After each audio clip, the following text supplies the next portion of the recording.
আউফ ইবনে মালিক বলেন, যখন আমি শুনতেছি আমারে গিফট করা হইছে, তখন আমি চিন্তা করলাম 100টা উট আমি কেমনে লয়ে যাবো এতগুলো উট। আল্লাহ ডাক দেয়া কয়, শুধু রশিদের মাথাটা ধরে টান দে, পিছন দিয়ে দেখবে লাইন ধরে তোর পিছনে আসতেই থাকবে, কোনো অসুবিধা হবে না। আল্লাহু আকবার। মা গো, ও মা, ওই শব্দটা শোনার পর রশিদের মাথায় ধরে আমি রওনা করছি। অটোমেটিক উট আমার বাড়ির দুয়ারে হাজির। আল্লাহু আকবার। মা বাবা ডাক দেখো, সন্তান আজকে 3 দিন পর্যন্ত খাওয়া নাই নাওয়া নাই, উটের জন্য নয় রে বাবা, সন্তানের জন্য। আমি সন্তান পাইছি, আমি সদ্য হয়েছে আমার আত্মা, আমার উট লাগবে না। মা তোমরা আমার কথাটা বুঝো, এটা চুরি করে চিন্তাই করে আনি নাই, আমার আল্লাহ দিছে। মা বাবা কয় চলো নবীর কাছে, নবী যদি রাখতে কয় তাহলে রাখমু, আর নবী রাখতে না কইলে রাখমু না। যখন আল্লাহু আকবার। সাথে সাথে আউফ ইবনে মালিক এবং তার স্ত্রী এবং ছেলে 3 জন গেছে নবীর দরবারে। যায়া নবী সালেম নবীর দরবারে যাওয়ার পরে নবী বুকের সাথে ধরে কান্দে, ডাক দেয়া কয়, সালেম রে তুই কান্দা কানছি রে, নবীর চোখের পানি বের না হইলে কোনোদিন মা বাবার চেহারা তুই দেখতে পাইতি না। আল্লাহুম্মা আমিন। ইয়া আল্লাহ মাহফিলকে কবুল করো, মাহফিলকে মঞ্জুর করো। ইয়া আল্লাহ আমার শ্রমিক ভাইরা রাত 11টার বেশি বসে রয়েছে, আল্লাহ তুমি মঞ্জুর করো। আল্লাহ বন্ধ হওয়া মিল কারখানাগুলো খুলে দাও, আল্লাহ বন্ধ হওয়া ফ্যাক্টরিগুলো খুলে দাও। আল্লাহ সারাদিন মেশিন চালাইছে, পরিশ্রম করছে, এরপরে মাহফিলে বসে গুনাহগুলো মাফ করে দাও। ইচ্ছায় অনিচ্ছায় বহু পাপ করছি, মাফ করে দাও। আল্লাহ তুমি খুশি হও মতো এমন ইবাদত হয়তো করতে পারি না, তবু মাপ চাই। আল্লাহ ভুল করছি, আমাদেরকে ক্ষমা করে দাও। না বুঝা ভুল করছি, মাফ করে দাও। বুঝা করছি, এটিও মাফ করে দাও। এ জীবনে না করিলাম বন্দিগি, গুনাহ করে কাটাইলাম জিন্দেগি। তওবা করে আবার তওবা ভাঙ্গিলাম, অবশেষে খাঁটি তওবা করিলাম, অবশেষে খাঁটি তওবা করিলাম। তুমি যদি মাফ না করো আল্লাহ বান্দারে, বলো তোমার বান্দা যাবে কার কাছে। তুমি যদি মাপ না করো আল্লাহ হাসরে, বলো তোমার বান্দার কি উপায় হবে। কবর হাসর আরো আল্লাহ মিজানে, কবর হাসর আরো আল্লাহ মিজানে। মাফ করিয়া দিয়েন গো আল্লাহ নিজ গুণে। বাবা নাই যার, মাও নাই যার সংসারে, বাবা নাই যার, মাও নাই যার সংসারে। দুঃখ কষ্ট দিও না গো কবরে, চিনলে না চিনলে না রে মন, চিনলি না চিনলি না চিনলে না রে মন, চিনলি না কত মায়ার মাওলা তারে, চিনলি না। আল্লাহ আমাদেরকে মাফ করে দাও, আল্লাহ মাহফিলকে কবুল করে নাও। আল্লাহ যতক্ষণ আলোচনা চলবে শোনা তৌফিক দাও।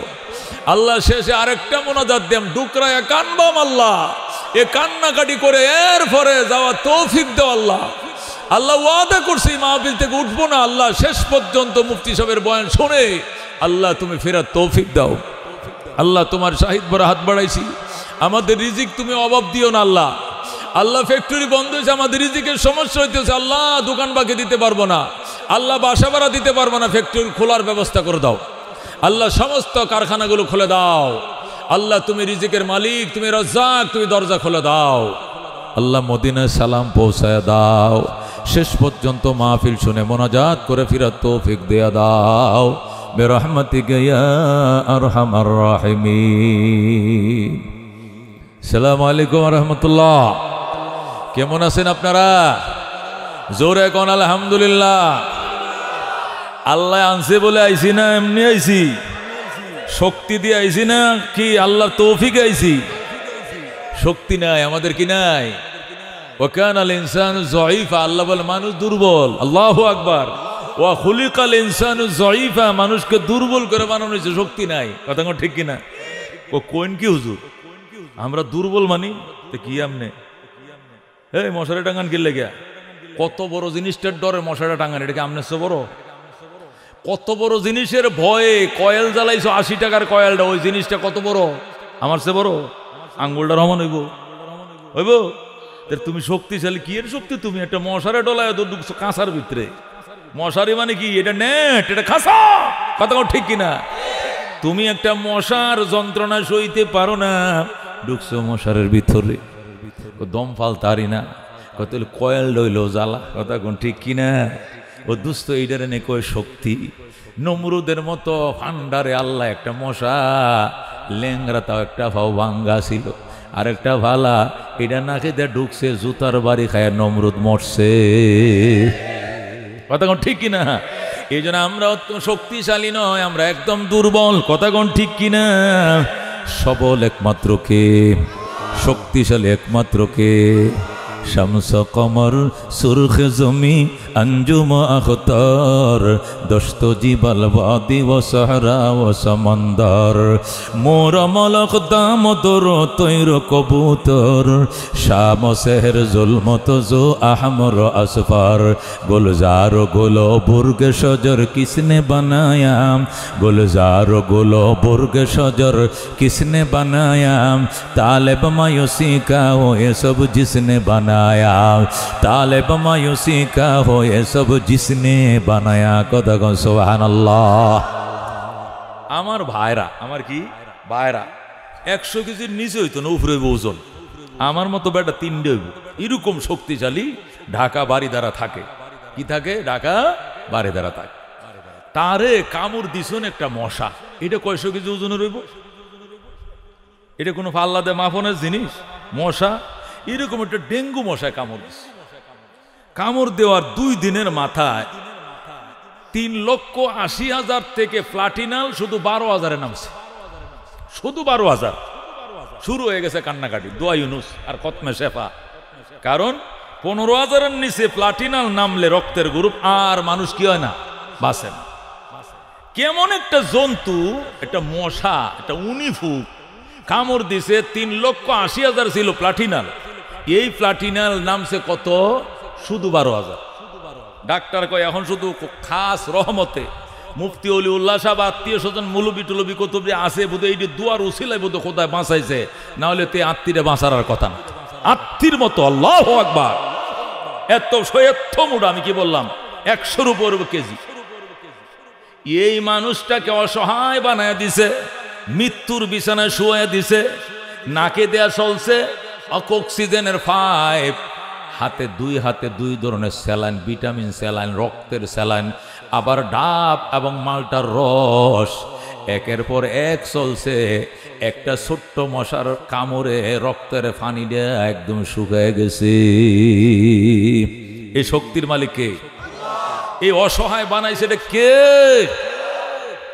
করোনার টাইমে করোনা সবচেয়ে বড় বিশেষজ্ঞ যে ডাক্তার ছিল, সে করে করোনা বিশেষজ্ঞ সমস্ত ডাক্তারদের করে হেড, এইটা করে সবার আগের দিন মারা গেছে।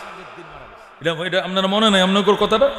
করোনার যে বিশেষজ্ঞ ছিল ঢাকা মেডিকেলে সবচেয়ে বড় ডাক্তার ছিল, এই ভদ্রলোকের সবার আগে করোনা আক্রান্ত হয়ে মারা গেছে। আল্লাহ বুঝাইছে আমার সামনে বিশেষজ্ঞ হইলেও বাঁচা যায় না, এটা আমি আল্লাহর সহায়তা ছাড়া রক্ষা পাওয়া যায় না। কথা কোন ঠিক? আল্লাহু রব্বুনা, আল্লাহ আমাদের কি রব, মোহাম্মদ নবিয়ুনা, মোহাম্মদ আমাদের কি নব, নাহনু মুতিয়ুহুমা নাহনু কুল্লুনা হিজবুল্লাহ লা নাখাফু ইল্লাল্লাহ ওয়াতাসিম বিহাবলিল্লাহ মুজাহিদ ফি দীনিল্লাহ আলজি হাসাবিলুনা নুকিমু ফি দীনিল্লাহ লা ইলাহা ইল্লাল্লাহ নুকিমু ফি দীনিল্লাহ লা ইলাহা ইল্লাল্লাহ লাইসাল মুলকু লিজ-জালিম ওয়ালাল মুলকু লিল খায়েন লা নাখাফু আমেরিকা ওয়ালা নাখাফু রাশিয়া লা নাখাফু ইসরাইল ওয়ালা নাখাফু ইন্ডিয়া। কথা ঠিক কি না? এলাউদ্দিন কসদুনা আল্লাহু রব্বুনা মুহাম্মদ নবিয়ুনা নাহনু মুতিয়ুহুমা নাহনু কুল্লুনা হিজবুল্লাহ লা নাখাফু ইল্লাল্লাহ ওয়াতাসিম বিহাবলিল্লাহ মুজাহিদ ফি দীনিল্লাহ আলজি হাসাবিলুনা আলজি হাসাবিলুনা নাহনু কুল্লু যুল ইসলাম কানুনুহু আল কোরআন। ঠিক কি না?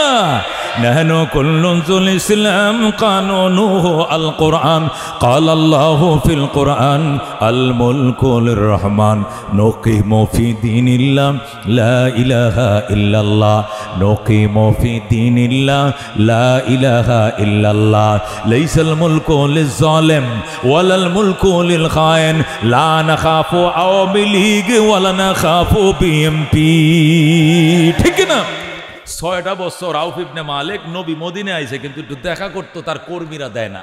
হঠাৎ একদিন আউফ স্বপ্ন দেখতেছে, নবী ডাক দেখো আউফ আইলে না, কিছুদিন পরে আইলে নবী পাইবা না। আল্লাহু আকবার।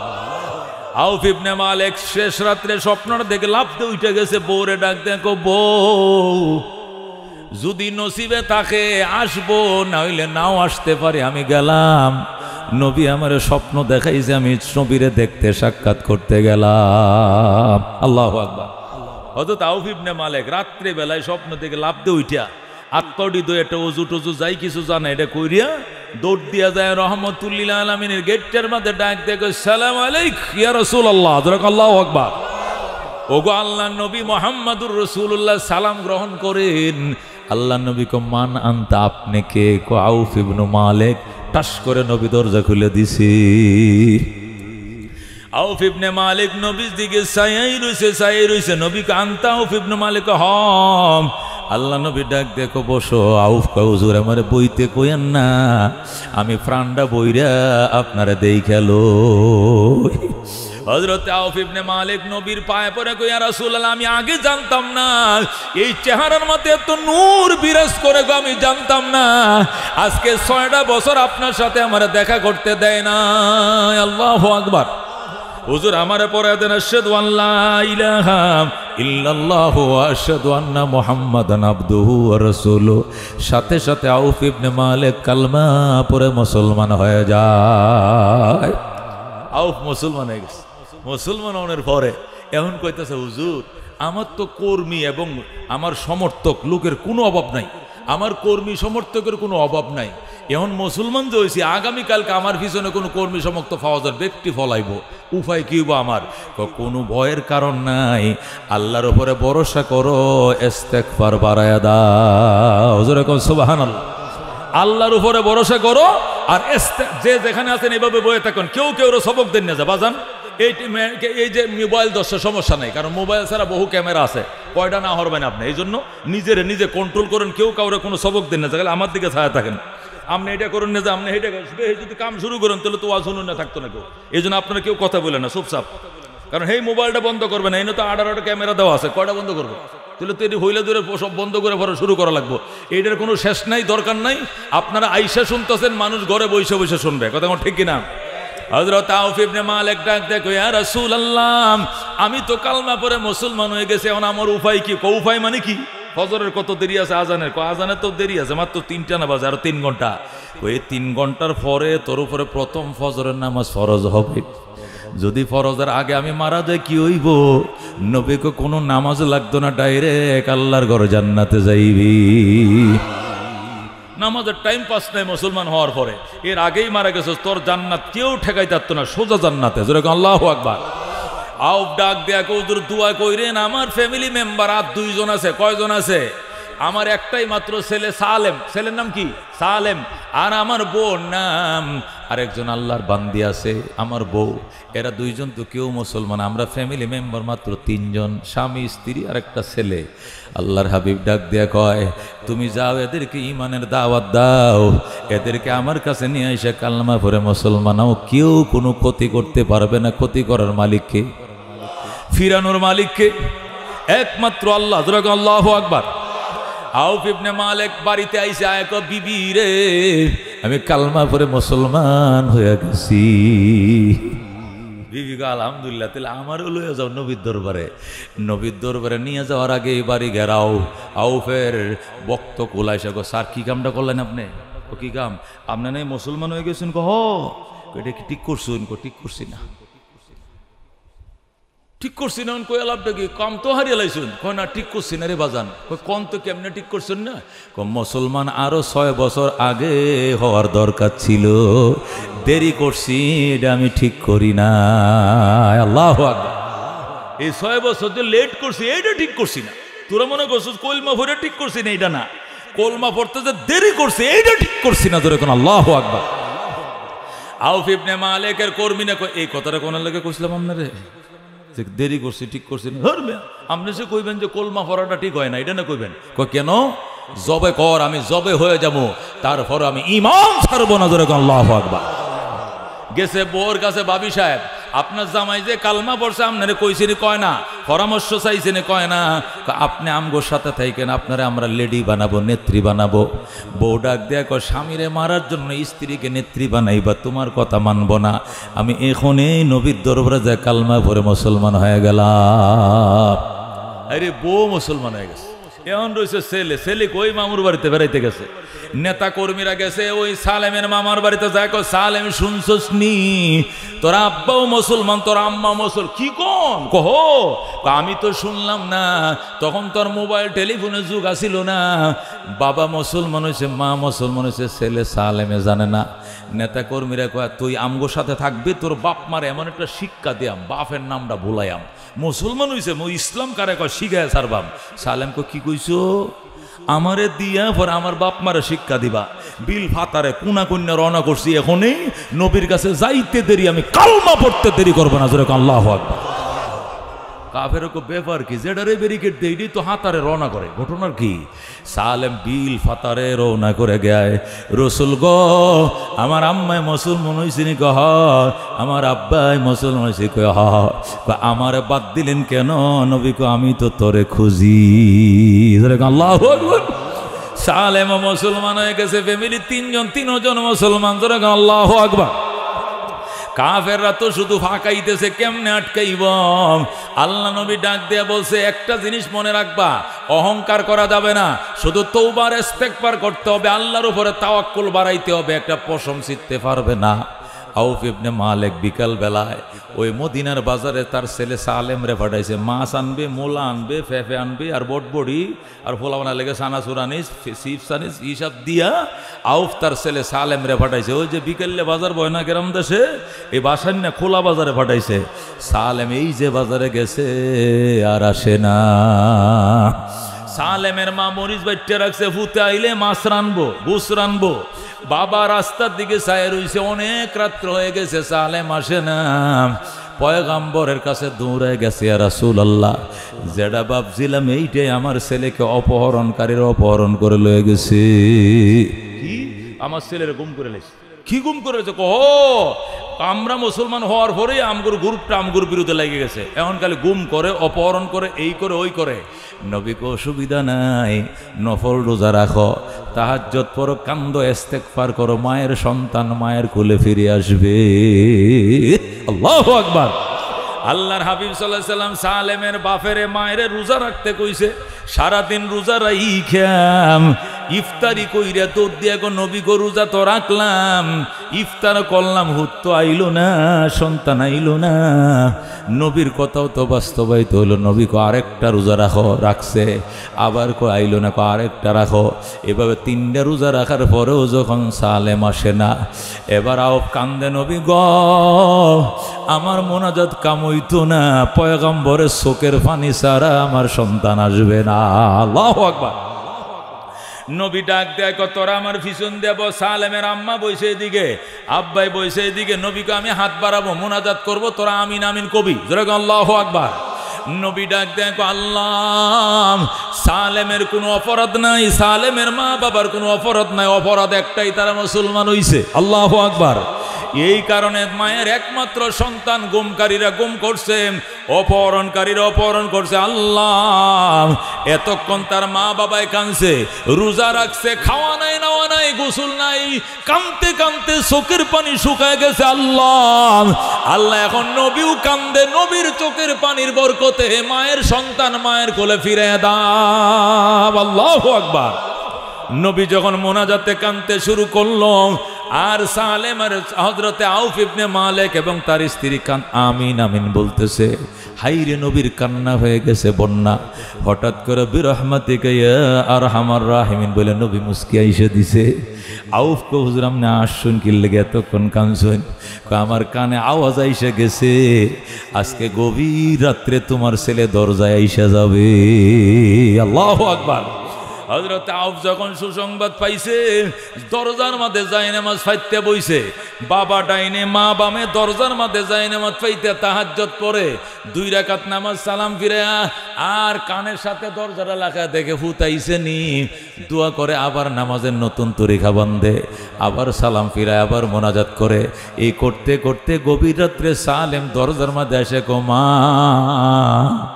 দরজা খুলো, সালেম আইছি। আল্লাহু আকবার। হযরত সালেম যখন বলছে মা দরজাগুলো, টাস করে মা দরজা খুলছে, খুলে দেখে সন্তান হাজির। আল্লাহু আকবার। সন্তান তো শুধু একলা হাজির নয়, সন্তানের হাতে একটা রশি, দড়ি, দড়ি, গরু বান্ধার দড়ি, রশির মাথা। কয় মা, আমি শুধু একা আসি নাই, আল্লাহ দড়ির সাথে হাঞ্জুর দিয়া বাইন্দা 100 উট আমার হাতে ধরায় দিছে। কি 100 উট? কহে যে রশিদের ওই মাথার মাথে 100 উট বান্ধা আছে, এর সব দিয়ে আল্লাহ আমাকে, তোমাকে, আমার মাকে গিফট করছে। তোর এখন আল্লাহু আকবার। আউফ ইবনে মালিক ডাক দেখো, না বাবা না, 3 দিন পর্যন্ত কাঁদছি ফুতের জন্য, উটের জন্য নয়। রোজা রাখছি সন্তানের জন্য, উটের জন্য নয়। নফল তাহাজ্জুদ রোজা রাখছি সন্তান পাওয়ার জন্য, উট পাওয়ার জন্য নয়। আমার উট লাগতো না, কার উট আনছো আমার লাগতো না, যারটা তারে ফেরত দিয়াও। কার জিনিস আনছো আমি নিমু না। আল্লাহু আকবার। সালেম ডাক দেখো, মা আমি কারো উট আমি চুরি করে আনি নাই, আমার নিয়া কাফেররা ওই মরুভূমির নিচে একটা লকাফের ভিতরে তালা মারছে, অন্ধকার জগরে তালা মাইরে আমারে কো, এবার কেমনে যাইবি খ? তুই যে কালমা পড়ছস, আল্লাহর উপর ঈমান আনছস, দেখি তোর আল্লাহর শক্তি বেশি না আমাদের শক্তি বেশি। আল্লাহু আকবার। এরপরে তুমি কি করছো? যখন কইছে আল্লাহর শক্তি বেশি না আমগো শক্তি বেশি, দেখা যাইব তোরে তালা মারছি, দেখি কে তালা ছোড়ায়। তখন আমি বললাম, আল্লাহ তোমার শক্তি বেশি, এটা আমার ঈমান, তোমার শক্তি বেশি। দুশমনকে সরাও, তালা ভাঙ্গো, মায়ের সন্তান মায়ের কোলে ফেরত পাঠাও। আমি আল্লাহর কাছে দোয়া করছি, ওইদিকে নবীও কাঁদছে। হঠাৎ করে দেখি এমন বজ্রপাত আওয়া শুরু হয়েছে, ঠাডা বিজলি আরম্ভ হইছে। আরবরা তো ঠাডা বিজলি দেখি অভ্যাস নাই। 2 বছরে 1 বছর একদিন বৃষ্টি হয় না, হঠাৎ যখন কাল বৈশাখী শুরু হইছে, জ্বর তুফান আর ঠাডা পড়া শুরু হইছে। কাফেররা যে দিক পারে পলাইছে। কাফেররা যখন পলাইছে, তখন আমি এই গ্রিলটার ধরে আমি এইভাবে টান দিছি। কলা পাতার বাকল যেরকম টাস টাস করে ছিটে যায়, এই কবজাগুলো টাস টাস করে খুলে যায়। যেরকম সুবহানাল্লাহ। এরপরে আমি লকআপ থেকে বাইর হইছি। বাইর হয়ে এখন আমি মদিনা চিনি না, বৃষ্টি হইতেছে, ঠাডা পড়তেছে, অন্ধকারের মাঝে আমার চোখ বান্ধে আনছে। আমি এই দিক থেকে আইছি নাকি ওই দিক থেকে আইছি, মদিনা কোন দিকে আমার কোনো মনে নাই, কারণ চোখ বান্ধে আনছে তো অপহরণ। এখন আমি কোন দিকে যাইব? হঠাৎ করে আওয়াজ শুনতেছে, আমারে বলতেছে ডাইনে যা, ডাইনে যা, ডাইনে যা। আল্লাহু আকবার।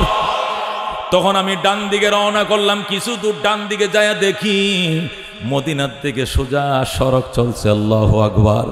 আমি মদিনার বাইরের রোডটা দেখে চিন্না ফেলাইছি, এটাই তো মদিনার পথ। আমি রওনা করছি, কিছু দূর যাওয়ার পরে যায় দেখি 100 উট এক জায়গায় দাঁড়ায় রইছে। আমি চিন্তা করলাম, হাই রে, কার উটগুলো জানি যাইতেছে গা, কার গোয়ালের উটটি না জানি ঝড় তুফানে গোয়াল গড্ডা ভাঙছে, ভাঙ্গা উটটি মরুভূমিতে হাঁটতে যাইতেছে, না জানি কার সম্পত্তি যাইতেছে মরুভূমি দিয়া। এই চিন্তা করতেছিলাম, হঠাৎ করে আওয়াজ আইতেছে, এটি অন্য কাহারও নয় রে সালেম, এটা গিফট অফ দ্য রব, এটা রবের পক্ষ থেকে তোরে গিফট করা হয়েছে, তুই লয়া যা, তুই লয়া যা, এটা তোর জন্য আমি হাদিয়া দিলাম। জোরে কোন সুবহানাল্লাহ। আউফ ইবনে মালিক বলেন, যখন আমি শুনতেছি আমার গিফট করা হয়েছে, তখন আমি চিন্তা করলাম 100টা উট আমি কেমনে লয়ে যাবো, এতগুলো উট। আল্লাহ ডাক দেয়া কয়, শুধু রশিদের মাথাটা ধরে টান দে, পিছন দিয়ে দেখবে লাইন ধরে তোর পিছনে আসতেই থাকবে, কোনো অসুবিধা হবে না। আল্লাহু আকবার। মা গো, ও মা, ওই শব্দটা শোনার পর রশিদের মাথায় ধরে আমি রওনা করছি, অটোমেটিক উট আমার বাড়ির দুয়ারে হাজির। আল্লাহু আকবার। মা বাবা ডাক দেখো, সন্তান আজকে 3 দিন পর্যন্ত খাওয়া না নেওয়া নাই, উটের জন্য নয় রে বাবা, সন্তানের জন্য। আমি সন্তান পাইছি, আমি সদ্য হয়েছে আমার আত্মা, আমার উট লাগবে না। মা তোমরা আমার কথাটা বুঝো, এটা চুরি করে চিন্তাই করে আনি নাই, আমার আল্লাহ দিছে। মা বাবা কয়, চলো নবীর কাছে, নবী যদি রাখতে কয় তাহলে রাখমু, আর নবী রাখতে না কইলে রাখমু না। জোরে কোন আল্লাহু আকবার। সাথে সাথে আউফ ইবনে মালিক এবং তার স্ত্রী এবং ছেলে 3 জন গেছে নবীর দরবারে। যায় নবী সালেম নবীর দরবারে যাওয়ার পরে নবী বুকের সাথে ধরে কান্দে, ডাক দেয়া কয়, সালেম রে, তুই কান্দা কানছি রে। নবীর চোখের পানি বের না হইলে কোনোদিন মা বাবার চেহারা তুই দেখতে পাইতি না। আল্লাহ নবী কয়, সালেম কেমনে আইছো? আপনার দুয়ার বরকতে আল্লাহ আমার আনছে। আউফ কয়, হুজুর আমি খুশি হয়েছি, কিন্তু একটা কাম খারাপ করছে। কয়, কি খারাপ? কার যেন 100 উট দৌড়ে লয়ে আইছে। নবী কয়, আবার উট আনলে কার উট আনছ? হুজুর কেউ উট আনি না, এটা আমার দিছে আমার আল্লাহ। নবী কয়, ছেলে গুম হয়ে গেলে উল্টা টেহা দেয়া ফোন দেয়া ছেলে ছুটানো লাগে। তো গাজীপুরের ওই ন্যাশনাল পার্কের মুখের ভিতরে 2 লাখ টাকা দিলে পরে আপনার ভোলা ভাই ভাই টেহা দিয়া পরে এ পণ দিয়া পরে অপহরণকৃত সন্তান রে পাওয়া যায়। আর আবার তোরে আবার ছেলেও দিছে, কোথায় আবার 100টা উঁটও দিছে। ওহো, সালেম ডাক দেখো, হুজুর অসুবিধা নাই, ফতোয়া নেন, আল্লাহ যদি না করে তাহলে আমি নিব না, আর আল্লাহ যদি দেয় তখন আমার মা বাবারে দিব না। আল্লাহু আকবার। আল্লাহ নবী ডাক দেখো, আল্লাহ সালেমকে তুমি মুক্তি দিছো অপহরণ থেকে 3 দিন পরে, আবার 100 উট দিছো। সালেম মিথ্যা কথা বলে নাই, যেহেতু সে আমার উপরে ঈমান আনছে, সাহাবী কোনোদিন মিথ্যা কথা বলতে পারে না। কিন্তু এই উটগুলো কার পক্ষ থেকে হাদিয়া, কিভাবে আসলো, এই ব্যাপারে তুমি যদি একটু ফতোয়া দিতা। সাথে সাথে আমার আল্লাহ এই সূরা তালাকের 2 নম্বর আয়াতের অংশ বিশেষ দিয়া জিবরাইলকে পাঠায়। জিবরাইল এসে কই, ইয়া রাসূলুল্লাহ, হাবিবাল্লাহ, আমার আল্লাহ এই আয়াত দিয়ে ফতোয়া দিয়ে আমারে পাঠাইছে, আল্লাহ সালেমরেও মুক্তি দিছে, 100 উট সালেমকে গিফট করে দিছে, এখানে অন্য কেউ থেকে চুরি করে আনে নাই। জোরে কোন আল্লাহু আকবার। আল্লাহ নবী ডাকতে, জিবরাইল আয়াতটা তেলাওয়াত করে শোনাও। তখন জিবরাইল বলে, আউযু বিল্লাহি মিনাশ শাইতানির রাজীম, বিসমিল্লাহির রহমানির রহিম, ওয়া মান ইয়াত্তাকিল্লাহা ইয়াজআল লাহু মাখরাজা ওয়া ইয়ারযুকুহু মিন হাইসু লা ইয়াহতাসিব। বলেন আল্লাহু আকবার। আল্লাহ ডাক দেখো, ও রহমাতুল লিল আলামিন, সালেমের মা বাবা যেভাবে আল্লাহর উপরে তাওয়াক্কুল করছে, এইভাবে যারা আল্লাহর উপরে ভরসা করবে, এদের অপহরণকৃত সন্তানকে আল্লাহ মুক্তি দিবে। শুধু সন্তান মুক্তি দিয়াই ক্ষান্ত হবে না, এমন জায়গা থেকে রিজিকের দরজা খুলে দিবে, সেখান থেকে রিজিক পাওয়ার কল্পনাও কোনোদিন করে না। এরকম সুবহানাল্লাহ। ওয়া মান ইয়াত্তাকিল্লাহ, যারা আল্লাহকে ভয় করবে, তাকওয়া অর্জন করবে, ইয়াজআল লাহু মাখরাজা, আল্লাহ তার জন্য বন্ধ রাস্তা খুলে দিবেন, অপহরণের পথ খুলে দিবেন। ওয়ারযুকুহু মিন হাইসু লা ইয়াহতাসিব, এমন জায়গা থেকে রিজিকের ব্যবস্থা করবেন সেখান থেকে রিজিক পাওয়ার কল্পনাও কোনোদিন করে নাই। আউফের বাবা তুই শোন, যেদিন ছেলে পাইবে এই দিন যে 100 উট পাইবে এটা কোনোদিন তুই কল্পনাও করিস নাই, এটা আমি আল্লাহ দিছি আর কেউ দেয় নাই রে, এর মধ্যে কোনো সন্দেহ নাই। খা, তুইও খা, আমার বন্ধুরেও দে। যেরকম আল্লাহু আকবার। যেই মাত্র আয়াত নাজিল হইছে আল্লাহ নবী ডাক দেখো, আলহামদুলিল্লাহ আলহামদুলিল্লাহ। সালেম রে, তোর বাপের সবটি উঠ দিস না, 50টা তোর বাপ মায়ের দে, অর্ধেকটি আমার দে। যেরকম সুবহানাল্লাহ। সালেম হুজুর আমনে বাক করে দিছেন, নাহলে বাপ মারে একটা দিলাম না, সবটি আমনের দিয়া লাইলাম। যেরকম সুবহানাল্লাহ। এই উটটির দরবার নিয়ে আমনের কাছে আইসে, দেখছুন কারবার, এরকম 100টা মন চাইছিল সবটি আমনের দিয়া দিতাম, কিন্তু যেহেতু আপনি বলছেন এই জন্য মা বাবারে 50টা দিলাম আর 50টা আমি নিলাম। যেরকম সুবহানাল্লাহ। এই জন্য আল্লাহর হাবিব সাল্লাল্লাহু আলাইহি সাল্লাম বলেন, লাউ কুনতুম তাতাওয়াক্কালুনা আলাল্লাহি হাক্কা তাওয়াক্কুলিহি, নবী বলেন তোমরা যদি আল্লাহর উপরে ভরসা করো ভরসা করার মতো, লারাযাকাকুমুল্লাহু তাআলা। বুখারীর হাদিস, মুসলিমের হাদিস, আল্লাহ বলেন, নবী বলেন আল্লাহ তোমাদের জন্য রিজিকের দরজা খুলে দিবে, শর্ত হলো আল্লাহর উপরে ভরসা থাকতে হবে। কথা কোন ঠিক কিনা? আল্লাহ নবী উদাহরণ দিয়ে বলেন, কাত্তয়রে ইউসবিহু খেমাসা ওয়া ইউমসি বেতনা, যেরকম পাখি সকালবেলায় বক পাখি রওনা করছে ফুপ দিকে, যাইতেছে যাইতেছে ওই কাওরাদের দিকে, ওই গফরগাঁওর দিকে যাইতেছে, বক পাখির পেট খালি, যাইয়া সারাদিন ফুটি মাছ খাইয়া পেটটা ভরছে, সকালে গেছে খালি পেট, বিকালে ফিরছে বড়া পেট। জোরে কোন সুবহানাল্লাহ। এই জন্য দোস্ত আল্লাহর উপরে ভরসা থাকতে হবে, ক্ষমতার উপরে নয়। কতক্ষণ ঠিক কিনা? কত বড় শক্তিশালী ক্ষমতাবান ছিল আওয়ামী লীগ, আজকে কই? এর আগেও ছিল বিএমপি, কই গেছে বিএমপি? এর আগে ছিল জাতীয় পার্টি, কই গেল জাতীয় পার্টি? 10 বছরের রাজত্ব, 9 বছরের সাজা। কতক্ষণ ঠিক কিনা? এরশাদ 10 বছর ক্ষমতা চালাইছে, 9 বছর জেল খাটছে। খালেদা জিয়া প্রায় 7-8 বছর জেল খাটছে। আরেক বেডি যে কতদিনের জন্য জেল। আজকেও তাজুল ইসলাম প্রসিকিউটর বলছে যে অপরাধ প্রধানমন্ত্রী করছে 1400 বছর জেল হওয়ার দরকার। আজকে আন্তর্জাতিক ট্রাইব্যুনালের যে প্রসিকিউটর, নাম কি? অ্যাডভোকেট তাজুল ইসলাম, সে আজকে বলছে ফেসবুকে ভাইরাল, যে অপরাধ এই বেডি করছে এর শাস্তিতে কি হবে আমি কইতারি না, তবে আমি এটুকু আইডিয়া, অন্তত 1400 বছর ওনার শাস্তি হওয়ার দরকার। আল্লাহু আকবার। এই জন্য দোস্ত কি বোঝা গেল? পাওয়ার টেকার উপরে নয়, পাওয়ার পয়সার উপরে নয়, ভরসা ক্ষমতার উপরে নয়, ভরসা কার উপরে? ভরসা কার উপরে? এই আউফের বাবা সালেমকে পাওয়ার জন্য ভরসা করছে কার উপরে? তালা বাংছে, গিরিল বাংছে, তালা বাংছে, আনছে মায়ের কুলে, আসার টাইমে 100টা উঁড়ো দিছে। যেরকম আল্লাহু আকবার। এ বন্ধু আল্লাহ তাআলা এটা দিয়ে বুঝাইতেছে জগতের মানুষ, ইয়া আইয়ুহাল্লাযীনা আমানুত্তাকুল্লাহ, হে ঈমানদার আল্লাহকে ভয় করো, আল্লাহকে ডরাও, ওয়াবতাগু ইলাইহিল ওসিলা, পরকালে নাজাতের জন্য ওসিলা তালাশ করো। কি তালাশ করো? ওসিলা, ওসিলা মানে গাঞ্জা নয়, ওসিলা মানে লাল শালু নয়, ওসিলা মানে জোট্ট নয়, ওসিলা মানে দুর্গা দরগা নয়। ওসিলা 7 জিনিসের নাম। কয় জিনিসের নাম? জোরে কয় জিনিস? মনে রাখবেন, 60টা জিনিস মনে করে বাড়িতে যাইবেন। 60টা জিনিস ওসিলা ধরতে কইছে আল্লাহ। কয়টা জিনিস? 1 নম্বর হলো কিতাবুল্লাহ। 1 নম্বর মানুষের নাজাতের জন্য ওসিলা হবে এই কিতাবুল্লাহ। জোরে আল্লাহু আকবার। আল্লাহর হাবিব বলছেন, ইয়াশফা ইয়াউমাল কিয়ামা, কিয়ামতের দিন কোরআন সুপারিশ করবে। ওয়ায়াকুলুল কোরআন আয়া রাব্বি, কোরআন বলবে হে আমার রব, ইন্নী মানাতুহুন নাওমা বিল্লাইলে, আমি তারে বন্দারে রাত্রে ঘুমাইতে দেই নাই, বাত্তি জ্বালায় তোমার বন্দা কোরআন শরীফ পড়ছে, চোখের পানি ছাড়ছে। আজকে আমি কোরআন তোমার বন্দার জন্য হাত বাড়াইলাম, আমার সুপারিশ তুমি কবুল করো, তারে মুক্তি দাও। নবী বলেন ফায়ুশাফান, সাথে সাথে কোরআনের সুপারিশে আল্লাহ বন্দাকে মাফ করে দিবে। আল্লাহু আকবার। এই জন্য সুপারিশকারী হবে, উসিলা হবে 7 জিনিস। কয় জিনিস? 1 নম্বরে কিতাবুল্লাহ, 2 নম্বরে রাসূলুল্লাহ, 3 নম্বরে ইবাদাতুল্লাহ, 4 নম্বরে রিজালুল্লাহ। জোরে কোন সুবহানাল্লাহ। ওসিলা আল্লাহ ওয়াবতাগু ইলাইহিল ওসিলা, বান্দা আমি আল্লাহকে ডরাও আর আমি আল্লাহর কাছে ওসিলা তালাশ করো। এক নম্বর ওসিলা হলো কোরআন। জোরে কোন সুবহানাল্লাহ।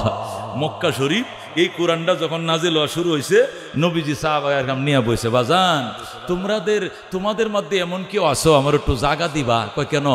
এই কোরআনটা যাতে মানুষ মনে রাখে, ভুললে না যায়, এই জন্য আমি ডেলি কোরআনটা তোমাদেরকে শিখাইব, একটু জাগার দরকার আছে, মাদ্রাসা বানাইতাম। এখন এক সাহাবী হযরত যায়েদ ইবনে আরকাম রাদিয়াল্লাহু তাআলা আনহু, উনি দাঁড়ায় কয়, হুজুর গত সপ্তাহে আমার আব্বা মারা গেছে। কি নাম তোমার আব্বার? কয় আরকাম ইবনে আবিল। আমার বাবা আরকাম ইবনে আবিল মারা গেছে সফা পাহাড়ের পাশে। যারা হজ উমরা করছেন সফা মরুয়া পাহাড়ের নাম শুনছেন না? সফা পাহাড়ের পাশে আমার আব্বা আরকাম ইবনে আবিল একটু জাগাত হয়ে গেছেন। আমি এটা ওয়ারিস সূত্রে পাইছি। আপনার যদি মন চায় আমি কোরআনের মাদ্রাসার জন্য এই জায়গাটা দিয়ে দিলাম। যেরকম সুবহানাল্লাহ। আল্লাহ নবী জায়গাটা নিলেন, নিয়া মাদ্রাসা বানাইলেন। 13 বছর পর্যন্ত এই কোরআনের তালিম সেখানে দিলেন। এরপরে নবী হিজরত করে চলে গেলেন মদিনায়। মদিনা যাওয়ার পর আগে মসজিদের জন্য জায়গা কালেকশন করলেন, মসজিদ বানাইলেন। এরপরে মাদ্রাসার আলাদা জায়গা না নিয়ে মসজিদের কোণার মধ্যে মাদ্রাসা তো সোফা বানাইলেন। জোরে কোন সুবহানাল্লাহ। এরপরে নবীজির ইন্তেকালের পরে হযরতে আবু দারদা রাদিয়াল্লাহু তাআলা আনহু ওই সিরিয়ার রাজধানী দামেস্কেতে মাদ্রাসা বানাইলেন। হযরত আবু দারদার ইন্তেকালের পরে হযরত আব্দুল্লাহ ইবনে মাসউদ রাদিয়াল্লাহু তাআলা আনহু কুফা, মানে ইরাকের দ্বিতীয় রাজধানী কুফায় মাদ্রাসা বানাইলেন। এরপরে হযরত আমর ইবনে আস রাদিয়াল্লাহু তাআলা আনহু, আল্লাহু আকবার, মিশরের রাজধানী কায়রোতে মাদ্রাসা বানাইলেন। এরপরে সুলতান মাহমুদ গজনবী আফগানিস্তানের বাদশা গজনিতে মাদ্রাসা বানাইলেন।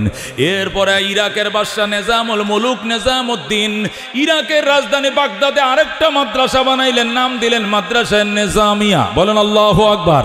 এই মাদ্রাসায়ে নিজামিয়ার মধ্যে পৃথিবী বিখ্যাত 3 জন আলেম হয়েছে। কয়জন? কোটি কোটি মানুষ আলেম হয়েছে, তার মধ্যে বিখ্যাত 3 জন।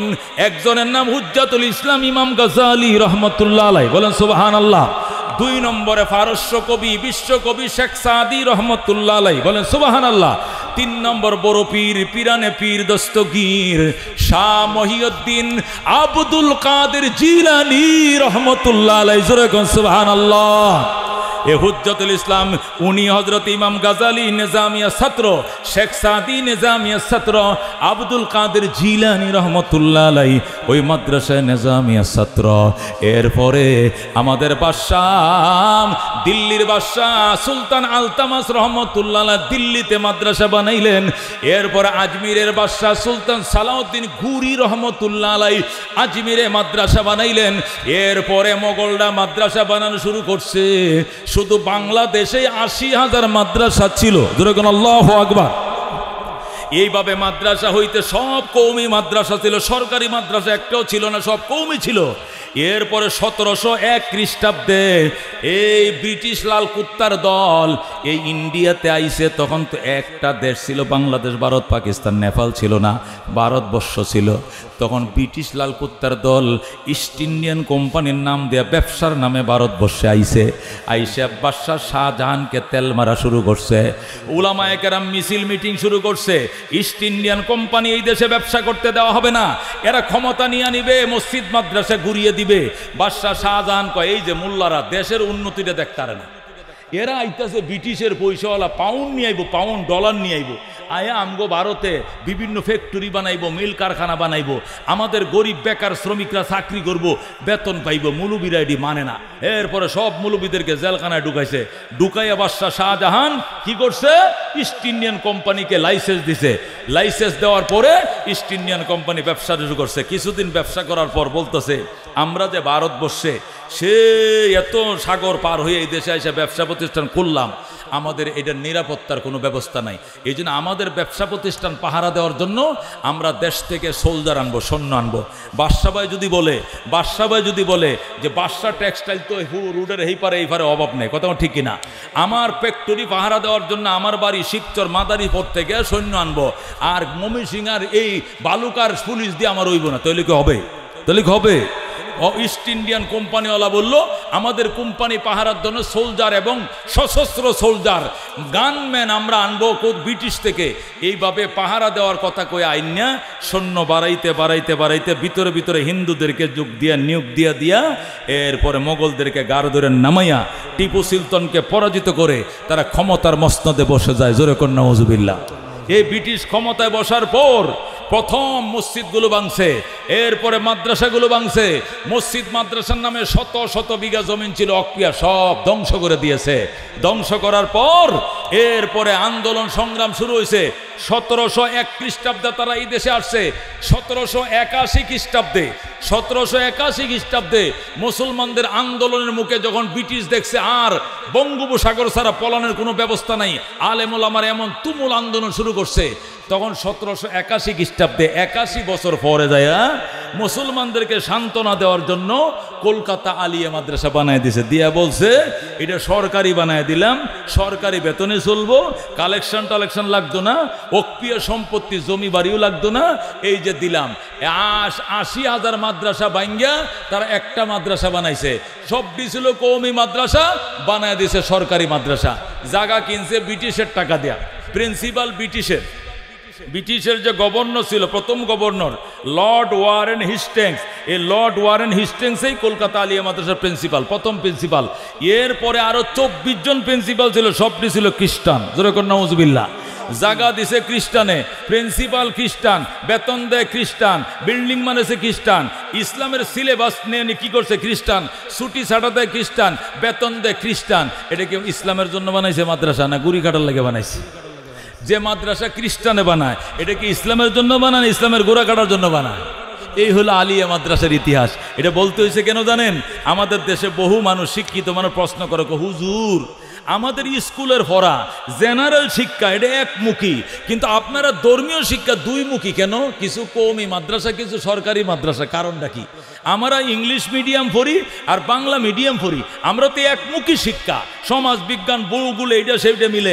তা আমাদের জেনারেল শিক্ষা একমুখী, কিন্তু আপনাদের দ্বীনি শিক্ষা, ধর্মীয় শিক্ষা দ্বিমুখী কেন? কিছু সরকারি মাদ্রাসা দাখিল, ফাজেল, আলেম, কামেল, কিছু কওমি মাদ্রাসা নাহমির, হেদায়াতুন মিজান, কাফিয়া, সরে বেকায়া, সরে জামি, এরপরে হেদায় আউয়ালান, আখারান, মেশকাত, দাওরা, এইদিকে আপনারা শিক্ষা দুইমুখী কেন? আমরা বলতে চাই, আজকে বলছি সত্য কথা, শোনো মুসলমান, পরিষ্কার কথা, কওমি মাদ্রাসা আগেও ছিল, এখনো আছে। মাঝখানে 200 বছর ব্রিটিশরা গোলামি করাইছে আমাদেরকে, যাওয়ার টাইমে ওই দ্বিমুখী একটা শিক্ষা আমাদের মাথার উপরে থুইয়া গেছে। কথা কোন ঠিক কিনা? আল্লাহ নবী যে মাদ্রাসা যায়েদ ইবনে আরকাম রাদিয়াল্লাহু তাআলা আনহু থেকে সফা পাহাড়ের পাশে জমি কালেকশন করে যে মাদ্রাসা বানাইছিল, এই মাদ্রাসাই কওমি মাদ্রাসা। জোরে কোন সুবহানাল্লাহ। এটা মাঝখান দিয়া 1701-এ east Indian company ঢুইকা lakh lakh মসজিদ মাদ্রাসা সব ঘুরিয়ে দিয়েছে। এরপরে মুসলমান যখন আন্দোলন শুরু করছে, তখন সান্ত্বনা স্বরূপে একটা সরকারি মাদ্রাসা বানায় দিয়েছে। তাও জায়গাও তারা দিছে, বিল্ডিংও তারা করছে, বেতনও তাদের, প্রিন্সিপালও তাদের। এটা আমাদের মাদ্রাসা, এটা ইসলামের উপকারের জন্য বানাই নাই, সান্ত্বনার জন্য বানাইছে। কথা কোন ঠিক কিনা? এই জন্য দোস্ত, এরপরে 1700 থেকে 1781, 80 বছর পরে বানাইছে। এরপরে উলামায়ে দেওবন্দ, হাক্কানি রব্বানি উলামায়ে কেরাম যারা ছিলেন, ওনারা 1781 থেকে 1866 পর্যন্ত, কত প্রায় 83 বছর পর্যন্ত অপেক্ষা করছে, দেখি কেমন পড়ালেখা হয় এই আলিয়া মাদ্রাসাতে। 1781-তে বানাইছে, 1866 পর্যন্ত তারা অপেক্ষা করার পর ব্রিটিশ আসার 166 বছর পরে বলতেছে এটা গুড়ার ডিম বানাইছো মাদ্রাসা। স্কুলের ডিউ খারে মুতে, আলিয়ার ডিউ খারে মুতে, এই ডিউ ফ্যান শার্ট পরে, এই ডিউ ফ্যান শার্ট পরে, ওই ডিউ দাড়িস আছে, এই ডিউ দাড়িস আছে। কথা ঠিক কিনা? বেশ কমটা কিতা, এইটা মাদ্রাসা দিয়া দিন রক্ষা হবে না। নবীজি যে মাদ্রাসা বানাইছিলেন, আমাদের ওই মাদ্রাসা বানাইতে হবে।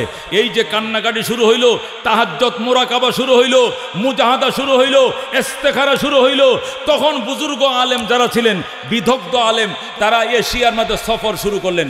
বিশাল বড় ভারত, তারা বার্মা পর্যন্ত গেছে, রেঙ্গুন গেছে, বার্মার রেঙ্গুন। এই যে ওই যারা আসছে বার্মা, রোহিঙ্গারা আসছে কোত্থেকে? আরাকান প্রদেশটা, আরাকান থেকে, ওই আরাকান ওই প্রদেশে গেছে, বাংলাদেশে আসছে, হাটাজারিতে গেছে, সিলেটে গেছে, কলকাতায় গেছে, দিল্লিতে গেছে, ইউপিতে গেছে, উত্তরপ্রদেশে গেছে, তামিলনাড়ুতে গেছে, পাকিস্তানে গেছে, গোড়া হিন্দুস্তান ঘুরছে। ঘুরতে ঘুরতে ঘুরতে সর্বশেষ ইউপি মানে উত্তরপ্রদেশে সাহারানপুর জেলায় দেওবন্দ নামক জায়গার মধ্যে যাইয়া এই আল্লাহর ওলিরা কয়েক মাস পর্যন্ত সফর করে দেয়া এক জায়গায় রাত্রে শুইছে।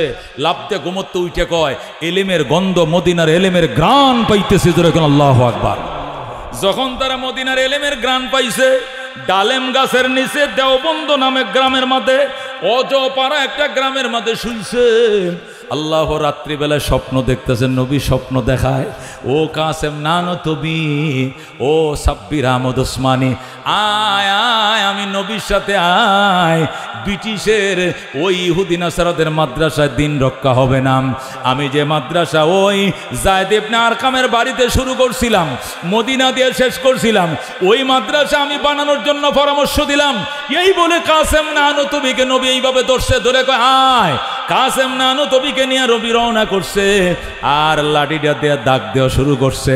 নবী কয় সকালবেলা ঘুম থেকে উইটা লাঠির দাগটা যত জায়গায় পাইবা পুরাটাকে দেওবন্দ মাদ্রাসার এরিয়া বানাইবা, যেরকম সুবহানাল্লাহ। বন্ধুগণ, সকালবেলায় সমস্ত বুজুর্গরা ঘুমোর থেকে উঠছে, উইটে কো আমি কি স্বপ্ন দেখলাম? হে কো আমি তো এইটাই দেখছি। ওই কো আমি তো এইটাই দেখছি। সাব্বির আহমদ ওসমানী কো আমি এইটাই দেখছি। কাসেম নানো তবি বলে আমি এইটাই দেখছি। আল্লাহু আকবার। তাহলে এবার বের হন জঙ্গলের ভিতরে, দেখি লাঠির দাগ আছে কিনা। সব উলামায়ে কেরাম একসাথে রওনা হয়েছে, যা দেখে লাঙ্গল দিয়ে টান দিলে যেরকম রেক পড়ে যায়, নবীজির লাঠির ইশারে এরকম রেক পড়ে গেছে গোটা এরিয়াতে। সুবহানাল্লাহ। এরপরে 1866 খ্রিস্টাব্দে কলকাতা আলিয়া বানাইছে 1781-তে, 1866-তে ব্রিটিশ আসার 166 বছর পরে দেওবন্দ মাদ্রাসা বানানো হয়। সেখানে লেখাপড়া কইরা সেখান থেকে এসে বাংলাদেশে হাটাজারি বানায়, সেখান থেকে লালবাগ বানায়, সেখান থেকে ময়মনসিংহ জামি ইসলামিয়া, সেখান থেকে ফরিদাবাদ, সেখান থেকে বারিধারা, সেখান থেকে কারিমিয়া। এইভাবে হইতে হইতে বাংলাদেশে এখন 80,000 মাদ্রাসা। আবার যে 80,000 ব্রিটিশরা বাংছিল, এই 80,000 আবার বানাইছি। দূরে কোন আল্লাহু আকবার। এই 80,000 মাদ্রাসা বাংলাদেশে 85 লক্ষ মৌলবী, বলেন আল্লাহু আকবার। 85 লক্ষ শুধু আলেম আছে, 24 লক্ষ কোরআনের হাফেজ আছে। দূরে কোন আল্লাহু আকবার। 85 লক্ষ আলেম, 24 লক্ষ হাফেজে মিলে 1 কোটির চেয়ে বেশি। কতক্ষণ ঠিক কিনা? বাংলাদেশে 18 কোটি মানুষ আছে, তার মধ্যে 1 কোটি 5 লাখ শুধু আলেম আর হাফেজ। জোরে কোন সুবহানাল্লাহ। এই জন্য করোনা যখন আইছিল, ইন্ডিয়ার মধ্যে এক এক দিনে 10,000 12,000 লোক মারা গেছে। ওরা ফুরাইয়া কুলাইতে পারে না, দফন করে কুলাইতে পারে না, ফাঁতর দিয়া বান্ধা গঙ্গার মধ্যে লাশ ছেড়ে দিছে। এরা একদিনে যত মানুষ মারা গেছে, বাংলাদেশে 3 বছরে এতটি মানুষ মরে নাই। আলেম ওলামার বরকতে, কোরআনের হাফেজের বরকতে। জোরে কোন সুবহানাল্লাহ। প্রধানমন্ত্রী শেখ হাসিনা মুর ফায়া আলেমদেরকে জেল খাটাইছে, কিন্তু করোনার টাইমে হুজুর ফায়া ধরে একটু মুনাজাত করেন। টিকা বানাইতে বানাইতে আমগো শেষ হয়ে যাইব দেশ। টিকা বানানোর দরকার হয় নাই। আমরা বাংলাদেশের গার্মেন্টস, ফ্যাক্টরি, কলেজ, ভার্সিটি সব বন্ধ করে দিয়েছিল, কিন্তু আমরা কওমি মাদ্রাসা বন্ধ করি নাই। কতক্ষণ ঠিক কিনা? করোনার টাইমেও মাদ্রাসাগুলো খোলা রেখেছিলাম। শেষ রাত্রে 25 লক্ষ আলেম উঠছে, 24 লক্ষ কোরআনের হাফেজ উঠছে, 85 লক্ষ আলেম উঠছে। এরপরে আমরা এলাকা ভিত্তিক টিম গঠন করেছি। টিমগুলো প্লাস্টিক দিয়ে নিজেকে ওয়াটার বুক বানাইয়া হসপিটালে হসপিটালে যাই আমরা ওই লাওয়ারিস দেন, মা বাপ মারা গেছে, সন্তান আয় না, এটার করোনায় ডরে আমরা যে লাশটাকে গোসল করাইছি, আমরা দাফন করাইছি, আমরা গুরুস্থানে শুয়াইছি। আত্মীয় স্বজন কেউ যায় না। অনেক মন্ত্রী পর্যন্ত মারা গেছে, মন্ত্রীর বউ যায় নাই, তার ছেলেও যায় নাই। আমাদের স্বরাষ্ট্রমন্ত্রী নাসিম সাহেবের ছেলে বলতেছে, আব্বা মারা গেছে, বিল্ডিং থেকে দূরের থেকে দেখছি, সাহসে কোলায় না বাবের চেহারাটাকে সামনে যায় দেখার মতো। আমার মা পর্যন্ত যায় নাই। স্বরাষ্ট্রমন্ত্রী নাসিম সাহেবের ছেলে আওয়ামী লীগের স্বরাষ্ট্রমন্ত্রী ছিল, তার বাড়ির পাশে আমি মাহফিল করতে গেছি সিরাজগঞ্জ। ওর ছেলে ছিল প্রধান অতিথি, আমি ছিলাম প্রধান বক্তা। সে দাঁড়ায় বলছে, আলেম ওলামা যদি না থাকতো আমার বাবারে গোসল দেওয়ার মানুষ ছিল না, জানাজা পড়ার মানুষ ছিল না। আমি নিজে বিল্ডিং দূরের থেকে মাঠের মাঝে লাশটা রাখছে, আমি অনেক দূরের থেকে বাবারে দেখছে, কাছে যায় নাই, আমার মাও যায় নাই, কিন্তু হুজুররা আতাইছে, গোসল করাইছে, এদের কিছুই হয় না। জোরে কোন সুবহানাল্লাহ। এ বন্ধু, উলামায়ে কেরাম সমস্ত সরকারি বেসরকারি স্কুল কলেজ ইউনিভার্সিটি গার্মেন্টস শ্রমিক সব দেশে চলে গেছে, কতক্ষণ ঠিক কিনা? কোয়ারেন্টাইন বসায় দিছে, অথচ আমরা একটা মাদ্রাসা বন্ধ করি নাই। স্বরাষ্ট্রমন্ত্রী পুলিশ পাঠাইছে, আমরা বলছি বেটা পুলিশ পাঠালে কোনো লাভ হবে না, যদি করোনা অভিশাপ থেকে বাঁচতে চাও মাদ্রাসা খোলা রাখো, আল্লাহর দরবারে ফরিয়াদ বাড়াও, কতক্ষণ ঠিক কিনা? এটা দুনিয়ার মুসিবত নয়, পরকালের মুসিবত। দুস্থ কাবা শরীফের ইমাম আইনা যদি জানাজা পড়াও, তোমার গুনাহ মাফের গ্যারান্টি নাই, কিন্তু তোমার সন্তান যদি বলে এটা আমার আব্বার লাশ, আপনারা সবাই কাতার সোজা করেন, বাবার জানাজা আমি সন্তানে পড়াবো, এই বলে যখন বলবে আল্লাহু আকবার, আল্লাহু আকবার, আল্লাহু আকবার, আল্লাহু আকবার, আসসালামু আলাইকুম রহমতুল্লাহ, আসসালামু আলাইকুম রহমতুল্লাহ, জানাজা সালাম ফিরাইতে দেরি হবে, আল্লাহ বলবে বান্দা তোর বাবার লাশটা দাফন করার আগে মাটির উপরে থাকতে আমি আল্লাহ ক্ষমা করে দিলাম। বলেন আল্লাহু আকবার। লাশ মাটির উপরে থাকতেই সন্তানের জানাজার বরকতে, দুয়ার বরকতে আল্লাহ আপনার বাপরে মাফ করে দিব। ও দুস্থ বাইতুল্লাহর ইমাম আনলেও তো তার চোখের মধ্যে পানি থাকতো না, কারণ লাশ তার কেউ লাগে না, কিচ্ছু লাগে না। কিন্তু সন্তান যখন বলবে আল্লাহুম্মা গফিরলি হাইয়িনা ও মাইয়িতিনা, এক একটা শব্দ বের হবে না, এটা কলিজার থেকে বুলেট বের হবে, বুলেট বের হবে, কথা কোন ঠিক কিনা? আল্লাহুম্মা গফিরলি হাইয়িনা ওয়া মাইয়িতিনা ওয়া শাহিদিনা ওয়া গায়বিনা ওয়া সগীরিনা ওয়া কাবীরিনা কয়ে যখন ডাক দিবে রে দুস্থ, আল্লাহ বলবে বান্দা আর কান্দিস না, আমি তোর বাবার জীবনের গুনাহ সব মাফ করে দিলাম। জোরে কোন সুবহানাল্লাহ। সন্তানের জানাজায় বাবার জিন্দেগির গুনাহ মাফ, জোরে কোন আল্লাহু আকবার। এই জন্য বাজান, জীবনে কত খতম ফরাইছ, কত দান খরাত করছো, দোয়া কবুল হয় নাই, কিচ্ছু লাগতো না। কারি তো সব খুতবাতে হাকিমুল ইসলামের মধ্যে লেখে, এতিমদের জন্য 2 সাইরানা আডানা দিও, এটা রেহাল কিনে দিও, এটা জায়নামাজ কিনে দিও, পাল্লাটা পাঞ্জাবি বানায় দিও, রোজার মাসে কিছু খেজুর কিনে দিও, কিছু ইফতারি কিনে দিও, যেটা চাইবা বন্দুকের গুলি মিস, এতিমদেরকে দিলে খোদায় দোয়া মিস করবে না। আল্লাহু আকবার। এ সুলতান মাহমুদ গজনবী রহমতুল্লাহ আফগানিস্তানে মাদ্রাসা বানাইছে কেন? তার ঘটনা লিখতেছে, মাদ্রাসা আমি এই জন্য বানাইছি, আমি একদিন গোড়া দিয়ে কাবুলে ঢুকবো, রাত্রিবেলা শীতের মাঝে যখন কাবুলে ঢুকবো, দেখি রাস্তার পাশে পৌরসভার লাইটের নিচে বসে একজন কোরআন শরীফ পড়তেছে। আল্লাহু আকবার। আমি গোড়ার থেকে নামলাম, নাইমে কইলাম বাবা এত রাত্রে পৌরসভার লাইটে বসে পড়ো, তোমার কি হারিকেন নাই? কয় না। গোড়ায় উঠো। ছেলেটাকে সুলতান মাহমুদ গোড়ায় উঠায় রাজধানীতে নিয়ে গেছে, নিয়ে হারিকেন কিনলে কয় টাকা লাগে? কয় 5 টাকা। কেরাসিন মাসে কয় লাগা? কয় 5 টাকা। শীতের কাপড় কিনলে কয় টাকা? কয় 5 টাকা। বোর্ডিং খরচ দে মাসে কয় টাকা? কয় 5 টাকা। 1 বছরের টাকা হিসাব কইরা এই আফগানিস্তানের বাদশা সুলতান মাহমুদ ছেলেটাকে এই টাকাগুলো ক্ষতির ভিতরে ঢুকাইছে, থলির ভিতরে ঢুকাইছে, ঢুকায় থলিটা কোমরের মধ্যে বান্ধা দেখো, যা বেটা যা, 1 বছরের পয়সা দিয়া দিলাম, টাকাটি ফুরে গেলে আবার আমার কাছে আইবি, যতদিন হাফেজ না হইবে এতদিন তোর খরচা আমি বহন করে যাব। এই বলে সুলতান মাহমুদ গজনবী ছেলেটারে যখন বিদায় দিয়া দেয়, ওই সময় কো বাজানার একটা কথা হনো কো কিতা কয়, রাত্রেবেলায় যখন শেষ রাত্রে উঠো কোরআন পড়ার জন্য আমার জন্য একটু দোয়া করো। কো কিতা দোয়া? কো কমুনা। কো কন না, কি দোয়া কন? কো আমি 12 বছর পর্যন্ত কান্দি, নবীকে একটু স্বপ্ন দেখার জন্য, কিন্তু দেখার ভাগ্য হয় না, তুই দোয়া করিস রে বাজান, আমি যেন নবীর স্বপ্ন যুগে এক নজর দেখতে পাই। আল্লাহু আকবার।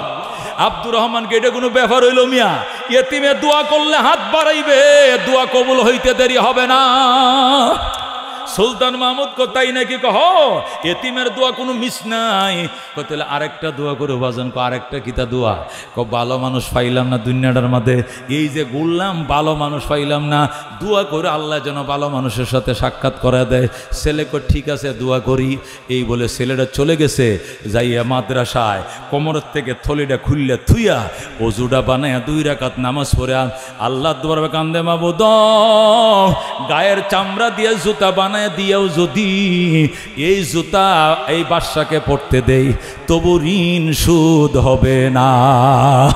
আমার হারিকেন কিনার টাকা দিছে, আমার জীবনের বড় স্বপ্ন ছিল একটা হারিকেন যদি কিনতে পারতাম, কিন্তু আমি এতিম, বাবা নাই মা নাই, হারিকেন কিনবো কি দিয়ে, এই জন্য কিনতে পারি নাই। আমি অসহায় এতিম, এই জন্য আজকে আঙ্কেল আমার হারিকেন কিনার টাকা দিছে। আল্লাহ তোমার দরবারে আমি এতিম হাত বাড়াইলাম, আঙ্কেলের মনের দুনোটা আশা তুমি পূরণ করে দাও। ছেলেটা যখন বলছে আঙ্কেলের আশা পূরণ করে দাও, ছেলেটা মুনাজাতে হাত বাড়াইছে। সুলতান মাহমুদ গজনবী মাত্র ঘুমাইছে, ঘুমের ঘরে ছায়া দেখে রহমতুল্লিল আলামিন সামনে দাঁড়ায় রইছে। স্বপ্ন দেখে আল্লাহ নবী সামনে দাঁড়ায় রইছে। সুলতান মাহমুদ গজনবী আফগানিস্তানের বাদশা নবীরে সালাম জানায়, আসসালাতু ওয়াসসালামু আলাইকা ইয়া রাসূলুল্লাহ, আসসালাতু ওয়াসসালামু আলাইকা হাবিবাল্লাহ। ওগো রহমাতুল আলামিন, 12 বছর পর্যন্ত আপনাকে দেখার জন্য আমি কান্দি, কিন্তু আমি কপাল পুরা আপনাকে দেখতে পাই নাই।